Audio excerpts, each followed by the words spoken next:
The day Richard threw the crumpled divorce papers at my feet is etched in my memory like a scar. I remember standing there, frozen, as he said those chilling words, "I've sold the house because I'm moving in with her. It's over, Anna." I was 34 then, a devoted homemaker to our son Jason, who was barely 13. Our life as I knew it shattered in that single moment. I was blindsided, naive, and utterly unprepared for what was to come. Richard and I met when I was just 19. He was 26, a charming man working at a pharmaceutical company's main office. I was a fresh high school graduate, working as a receptionist at one of its subsidiaries. His attention flattered me. I was young, inexperienced, and he seemed like a dream come true. Our whirlwind romance led to an unplanned pregnancy, and before I knew it, we were married in a modest ceremony. Life then was simple, or so I thought. I devoted myself to our home and to Jason. Richard was often busy, his presence in the house dwindling over the years. I didn't question it. I was too caught up in the day-to-day of raising our son and managing our home. The day he left, everything crumbled. I was forced to confront the reality that had been lurking beneath the surface of our seemingly happy life. Richard's infidelity, his growing distance, the signs were all there, but I had chosen to ignore them. With nowhere else to go, Jason and I moved back to my family home. My sister Laura and her husband were not exactly welcoming. Their cold stares and hushed conversations made it clear that we were burdens, intruders in their settled life. I felt lost. A high school graduate with no significant work experience, suddenly tasked with finding a job to support myself and my son. The job market was intimidating, each rejection a blow to my already fragile state. But I had Jason to think about, a young boy thrust into a world of adult problems. It was during this time of desperation that I found a job at a call center. It was far from ideal, but it was a start, a glimmer of hope in the darkness that had enveloped my life. The job was challenging, long hours, irate customers, and a constant buzz of activity. But it gave me a sense of purpose, something I had lost in the chaos of my personal life. As I navigated the complexities of the corporate world, I realized how sheltered I had been. My lack of knowledge, particularly about legal matters like divorce and alimony, had left me vulnerable, at the mercy of Richard's whims. This realization fueled a fire within me. I vowed to never let myself be so helpless again. I immersed myself in learning, in understanding the world beyond the confines of home and family. As Jason grew, I saw the impact of our situation on him. He was quiet, more reserved than his peers, his eyes often holding a depth that was too mature for his age. But he was resilient, adapting to our new life with a strength that I admired. Our journey was just beginning, a path filled with struggles and revelations. But in those struggles, I found a strength I never knew I had. And in those revelations, a determination to fight back, to claim what was rightfully ours. Life at my sister Laura's house was a daily reminder of how far we had fallen. Her husband Mark barely concealed his disdain, often remarking, "Anna, you need to find your own place soon. We can't support you forever." The pressure was relentless. I scoured job listings daily, each rejection deepening the sense of despair. But it was Jason's quiet resilience that kept me going. Despite the turmoil, he focused on his studies, his determination unwavering. One day, I stumbled upon a job opening at a customer service center. It wasn't glamorous, but it was a chance. The interview was nerve-wracking. I sat there, feeling out of place in my outdated suit, my resume embarrassingly thin. "Why do you want this job?" the interviewer asked. I wanted to say, "I have no choice." But instead, I mustered a smile and said, "I'm looking for an opportunity to learn and grow." To my surprise, they offered me the job. It was a contract position, but it was a start. I remember the mixed emotions I felt telling Laura and Mark. Relief, but also a stinging sense of inadequacy. As Mark said, "Finally you can start contributing."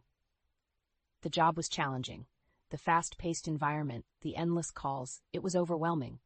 But I persevered, driven by the need to provide for Jason and to prove to myself that I could stand on my own. As I settled into the routine, I couldn't help but reflect on my marriage with Richard. How had I been so blind? The late nights, the unexplained absences, the whispered phone calls. I had brushed them off, believing in the illusion of a happy family. But the truth was, Richard had been living a double life, and I was just a convenient facade. This realization was a bitter pill to swallow. It fueled a growing anger within me, an anger towards Richard for his betrayal and towards myself for my naivety. But it was a conversation with a coworker that truly opened my eyes. She was a single mother, like me, but much more informed. As we talked about our experiences, she said something that struck a chord. "Anna, did you get any alimony or child support? You know you're entitled to it, right?" I was stunned. The thought had never crossed my mind. Richard had left us with nothing, and I had just accepted it. I realized then how much I didn't know, how unprepared I was for the real world. Determined to make things right, I began to educate myself. I read books, searched online, anything I could find on divorce and family law. The more I learned, the more I understood the extent of Richard's manipulation. And then one day, I received a call from Jason's school. He had been in a fight. My heart sank as I rushed to the school, fearing the worst. But what I found was not a troubled child, but a young man pushed to his limits. "He called you a gold digger," Jason said, his eyes fiery with anger. "He said you were after Dad's money. I couldn't let him say that about you." I was speechless. The pain and humiliation of our situation had reached my son, poisoning his world. It was a wake-up call. I couldn't let Richard's betrayal define us any longer. That night, as I watched Jason sleep, I made a vow. I would fight back. I would reclaim what Richard had taken from us. Not just for my sake, but for Jason's. It was time for Richard to face the consequences of his actions. The small apartment we eventually moved into was a far cry from the home we once shared with Richard, but it was ours. The walls were bare, the furniture minimal, but it represented a fresh start. Jason adapted quickly, his resilience continually surprising me. He threw himself into his studies with a fervor that was both impressive and concerning. "I want to do well, Mom, for us," he would say, his determination shining through his words.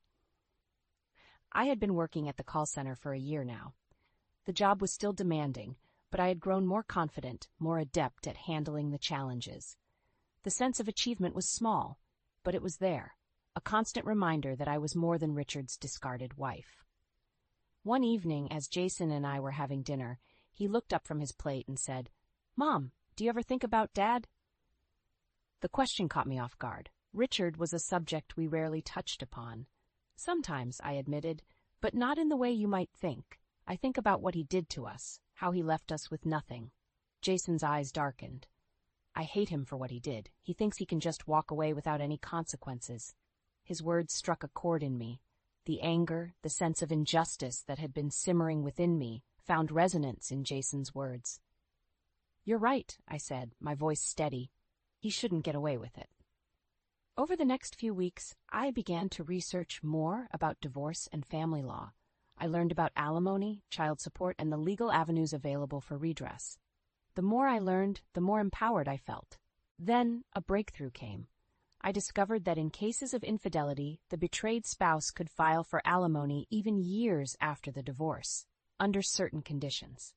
This information was a revelation. Richard had cheated, and I had proof. The late-night calls, the secretive behavior, it all added up. Emboldened by this discovery, I approached a lawyer.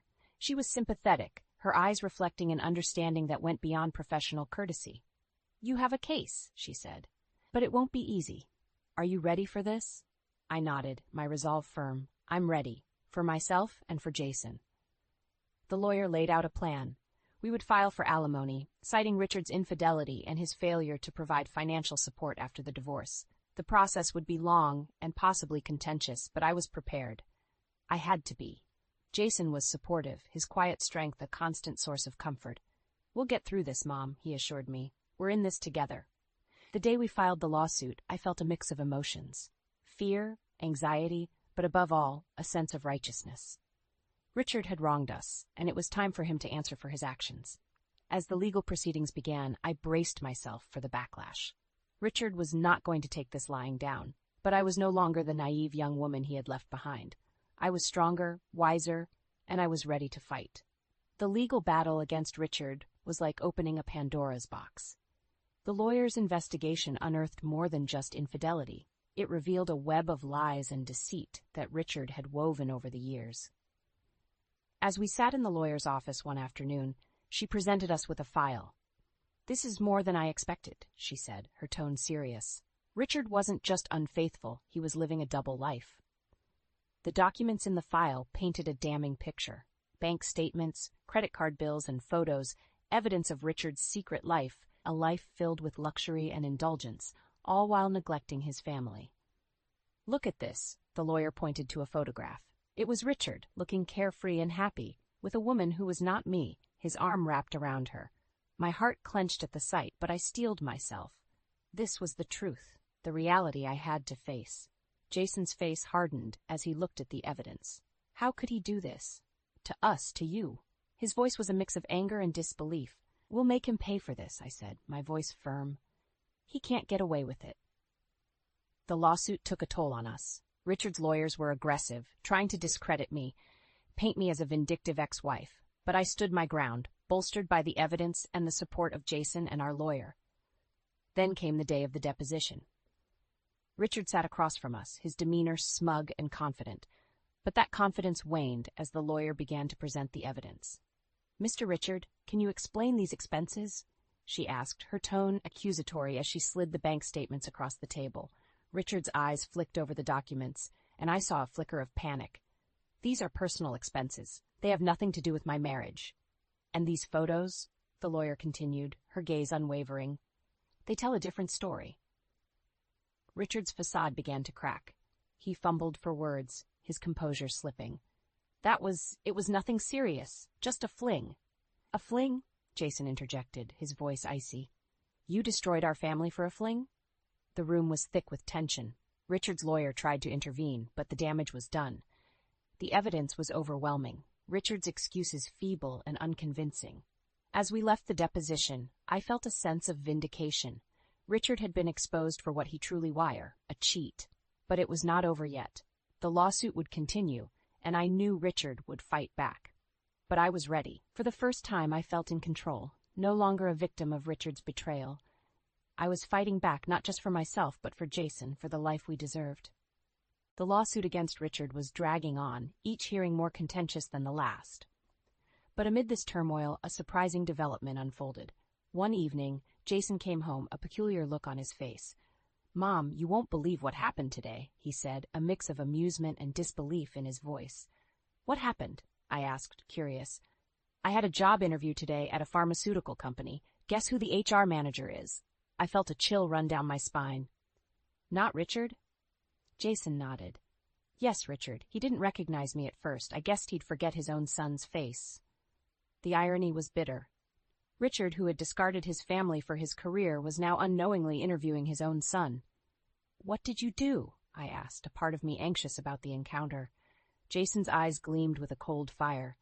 "I played along at first, but then the end. I couldn't resist." I asked him if the company condones affairs. The look on his face was priceless when he realized who I was. I was torn between shock and a sense of poetic justice. Richard, confronted by the son he had abandoned in a setting where he had always felt most powerful. "What did he say?" I pressed, my heart racing. "He denied it, of course." So I pushed further. I asked how he could sit there interviewing me when he destroyed our family for his own selfish desires. Jason's voice was bitter, but there was a sharp sense of triumph, too. He was speechless. I left him there, stewing in his guilt. The revelation was staggering. Richard, now faced with the consequences of his actions in the most unexpected way. It was a twist of fate that seemed almost too fitting. "But why did you go to that interview?" I asked, still trying to wrap my head around the situation. Jason's response was simple, yet profound. I needed to see him, face to face, to show him that despite everything, he didn't break us. We're still here, and we're fighting back. The aftermath of Jason's encounter with Richard at the job interview sent ripples through our ongoing legal battle. Richard, now aware that his own son stood against him, became increasingly desperate in his defense. Our lawyer, Miss Carter, called us for a strategy meeting. "Richard's lawyers are pushing for a settlement," she informed us as we sat in her office. "But given the evidence in Jason's testimony, I think we can push for more. What do you want to do?" I looked at Jason, seeking his opinion. His jaw was set, his determination clear. "We go all the way," he said firmly. "He needs to be held accountable, not just financially, but morally, too." Miss Carter nodded, her expression resolute. "Good. Then let's prepare for the next hearing. It's going to be a tough one, but we have the truth on our side. The hearing was indeed challenging. Richard's lawyer tried to paint a picture of a remorseful man who had simply made a mistake. But Miss Carter was relentless, presenting evidence of Richard's deceit and his neglect of his family responsibilities. Richard himself took the stand, his demeanor a mix of defiance and feigned contrition. "I regret the pain I caused my family," he said, his voice lacking genuine remorse. "But I believe the settlement offered is fair and just." His words rang hollow, and I felt a surge of anger. How could he stand there playing the victim after all he had done? It was then that Jason spoke up. "Fair and just?" he challenged, his voice steady but filled with emotion. "Was it fair to abandon your family? To lie and cheat while we struggled to make ends meet?" The courtroom fell silent, the weight of Jason's words hanging in the air. Richard looked at his son, a flicker of something, guilt perhaps, crossing his face. But it was too late for regrets. The judge, after deliberation, ruled in our favor. The settlement was significantly more than what Richard had offered, a tangible acknowledgement of the harm he had caused.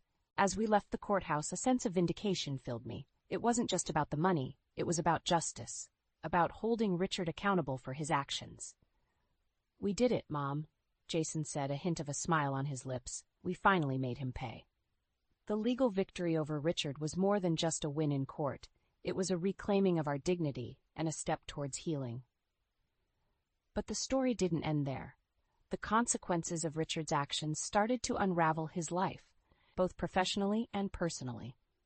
One evening, a few weeks after the trial, I received a call from an old acquaintance who worked at the same pharmaceutical company as Richard. "Anna, have you heard about Richard?" she asked, her voice tinged with a mix of shock and gossip. "No. What happened?" I inquired, a sense of curiosity mixed with apprehension. "He's been demoted," she revealed. "After your lawsuit, the company did their own investigation. Turns out he was using company resources for his personal affairs. They've transferred him to a remote factory, practically a career death sentence." I sat in stunned silence. Richard, once the rising star of his company, now faced the repercussions of his actions in the most fitting way. His career, the one thing he had valued over us, was crumbling. Jason listened quietly as I shared the news. "Good," he said simply, but his eyes reflected a deeper sense of satisfaction. "He's getting what he deserves." But the retribution didn't stop there. Richard's social circle, once a tight-knit group of colleagues and friends, started to distance themselves. His reputation, tarnished by the lawsuit and the company investigation, became a liability. I heard from various sources about Richard's fall from grace, how he had to sell his apartment to cover the settlement and legal fees, how his second wife, the woman he left us for, struggled to adjust to their new, diminished lifestyle. It was a harsh reality, but one that Richard had brought upon himself. His choices, driven by selfishness and deceit, had led to his undoing. As I reflected on these developments, I realized that this was not just about revenge. It was about justice, about the universe righting a wrong. Richard, who had once seemed untouchable, was now facing the consequences of his actions. Jason and I talked about it one evening, the discussion more reflective than vengeful. "Do you feel sorry for him?" Jason asked, his voice neutral. I paused, considering the question. "No," I finally said, "but I do feel a sense of closure. It's as if a chapter has finally ended, allowing us to start anew." Jason nodded in agreement. "Yeah, it's time to move on, to focus on our lives." The chapter closes with Anna and Jason looking towards the future, the weight of the past slowly lifting from their shoulders. They had faced adversity and emerged stronger, ready to embrace the next chapter of their lives. With the legal battle behind us, and Richard facing the consequences of his actions, a new sense of freedom enveloped our lives.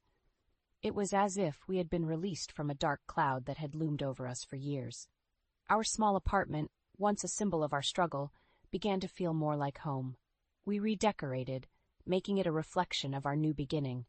The walls, once bare, were now adorned with artwork, and the shelves filled with books and memories. Jason, now more relaxed and focused, was excelling in his studies. His previous resolve, born out of anger and a desire for justice, had transformed into a genuine passion for learning.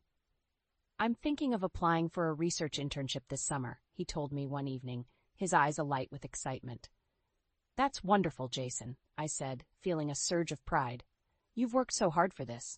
Our conversations had shifted from the past to the future, from what we had endured to what we hoped to achieve.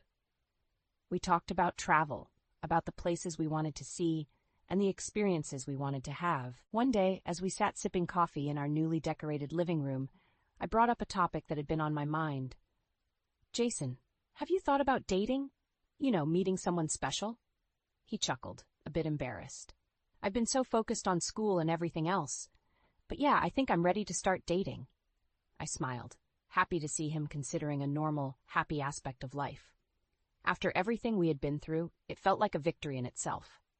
As for me, I had grown in my role at the call center, taking on more responsibilities and even mentoring new employees. The job that had once been a necessity had become a source of fulfillment.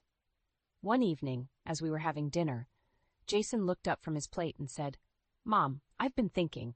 We should invite Grandma to come and live with us. She's been alone since Grandpa passed, and I think she'd like it here." The suggestion warmed my heart. "I think that's a great idea, Jason. She's always been there for us. It would be nice to have her close." Our lives had taken a turn towards peace and contentment. With Grandma now living with us, our home felt fuller, brimming with laughter and stories from the past. Her presence brought a sense of completeness, a connection to our roots that we had long missed. One evening, as we sat together, Grandma shared stories